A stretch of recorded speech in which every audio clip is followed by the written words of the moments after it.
Hello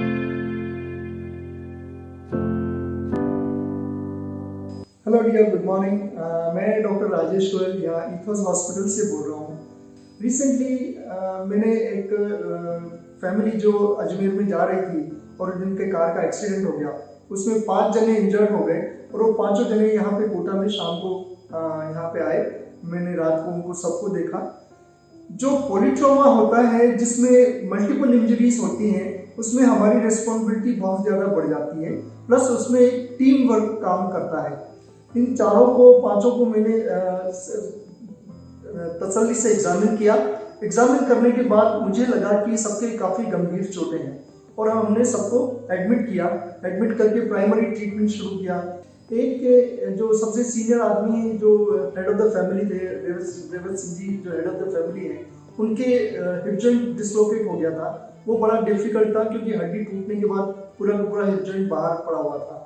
उसके अलावा एक इनके जो बहू है, उनके काफ़ी ज़्यादा पेल्विक की इंजरी थी और एक उनकी खुद की वाइफ जो आनंद कंवर थी, उनके पूरी टांग 2 जगह से बहुत बुरी तरह से स्मैश हो गई थी।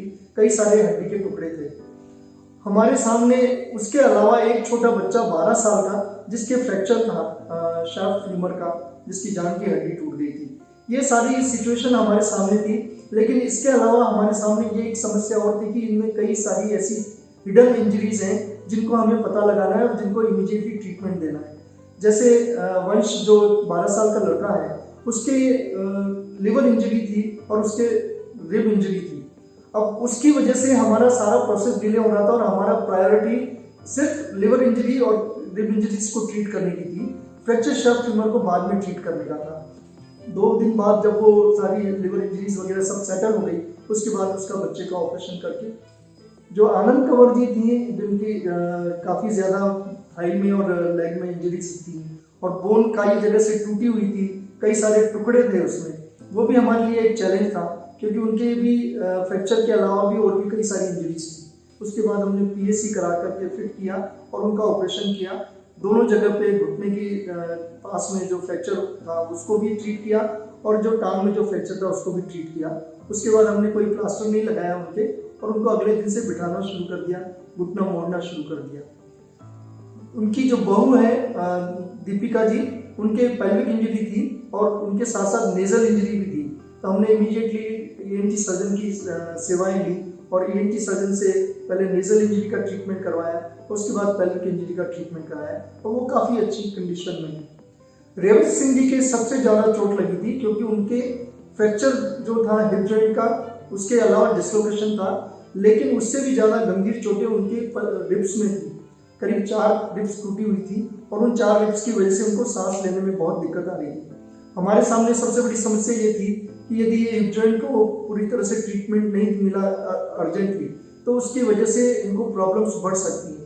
लेकिन साथ ही साथ इनके रिब्स की इतनी ज़्यादा इंजरी थी कि उसमें ट्रीटमेंट, सबसे पहले रिब्स का ट्रीटमेंट और रेस्पिरेटरी जो प्रॉब्लम हो रही थी उसका ट्रीटमेंट होना जरूरी था और सर्जन सबसे मिल करके और उनको जल्दी से जल्दी इंटरकोस्टल ड्रेन ट्यूब डाल करके और उनकी रिब इंजरीज को ठीक किया और उसके बाद फिर हमने 4 दिन बाद ही हमने उनको रेवत सिंह जी का ऑपरेशन किया।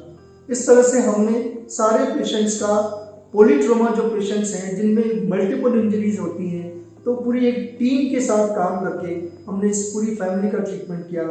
मुझे उम्मीद है कि ये सब के सब बहुत जल्दी ठीक होकर के, रिकवर होकर के अपने घर जा कर के अपने वापस काम पे शुरू कर देंगे। यही मेरी काम है। हेलो, मेरा नाम राजेंद्र सिंह चौहान है। मैं दादावाड़ी कोटा का रहने वाला हूँ। कोटा में चूँकि डॉक्टर राजेश गोयल जो हैं वो हमारे नेबर्स हैं, तो इसलिए मैंने सबसे पहले उनको कॉल किया एंड उनको बताया कि मीन्स हम लोग जब जा रहे थे तो ऐसा हो गया एंड ये रिपोर्ट्स, यहाँ की रिपोर्ट्स ये कह रही हैं कि चारों को मेजर मतलब फ्रैक्चर और ये सब है, बाकी ऐसा कुछ नहीं है। तो उनके गाइडेंस पे मीन्स उन्होंने जब बताया कि मीन्स आप एक काम करिए, तुरंत वहाँ से निकल के एंड कोटा में इथोस हॉस्पिटल है, आप लेकर आइए एंड उसके अलावा भी मीन्स जो भी कुछ अगर है निकलता है तो मीन्स वहाँ पे सब हर तरह का मतलब अपन को असिस्टेंस मिल जाएगा एंड बेस्ट डॉक्टर्स हैं। तो वहाँ जाके मीन्स जो डायरेक्टर के कटियाल, डॉक्टर के कटियाल साहब को मैंने जो बताया कि ऐसे ऐसे हम लोगों के साथ में हुआ है एंड ये है, तो उन्होंने मेरे को इमीडिएट अश्योर करा कि आप चिंता मत करिए। यहाँ मैं एक बात और कहना चाहूँगा, ethos hospital well equipped hospital है। यहाँ पे पूरी टीम है, यहाँ पे इंफ्रास्ट्रक्चर बहुत ही शानदार है, यहाँ पे नर्सिंग स्टाफ पूरी तरह से सक्षम है किसी भी तरह की इमरजेंसीज, किसी भी तरह की मास कैजुअलिटीज को डील करने में। उसके अलावा यहाँ पे इक्विपमेंट्स इतने लेटेस्ट हैं। पूरे कोटा संभाग में इथोस हॉस्पिटल अकेला कॉर्पोरेट हॉस्पिटल है जहाँ पे हर तरह की फैसिलिटीज हैं और ये सक्षम है किसी भी तरह की इमरजेंसी, किसी भी तरह के पेशेंट को ट्रीट करने के लिए। और मैं पूरे विश्वास के साथ कह सकता हूँ कि अब किसी भी पेशेंट को यहाँ से बाहर जाने की जरूरत नहीं है। सब हर तरह के पेशेंट का यहाँ पे ट्रीटमेंट संभव है।